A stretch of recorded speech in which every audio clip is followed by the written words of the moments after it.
நம்ம நல்லா அரைச்சி எடுத்துகிட்டு வந்துட்டு இந்த மாவில் ஊற்றிடுவோம். ஊற்றிட்டு நல்லா கரைச்சி எடுத்துக்குவோம்.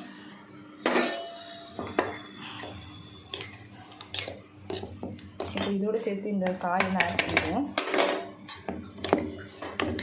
இந்த மாவு வந்து நம்ம தண்ணியான பக்குவத்தில் இருக்கணும் தோசை ஊற்றும்போது. எல்லாத்தையும் ஒன்றா சேர்த்துருவோம். இஞ்சி கொஞ்சம் பொடியாக நறுக்கி போடுங்க, அப்போ தான் நல்லாயிருக்கும். ரொம்ப பெருசாக இருந்தால் சாப்பிட முடியாது. இந்த மாவு வந்து கொஞ்சம் நமக்கு நல்லா தண்ணியாக இருக்கணும். இப்போ நம்ம இதில் தேவையான அளவு உப்பு போட்டுப்போம், தண்ணி ஊற்றிட்டு தோசைக்கல்ல தோசையாக அப்படியே சும்மா நம்ம இப்படி ஆப்பத்துக்கு எடுத்து ஊற்றுவோம் பார்த்தீங்களா, அந்த மாதிரி எடுத்து ஊற்றினா அதே தோசையாக ரெடி ஆகிடும். ஓகே, 2 days ஸ்பெஷல் இவ்வளோ தான். தோசை ஊற்றி பார்ப்போம்.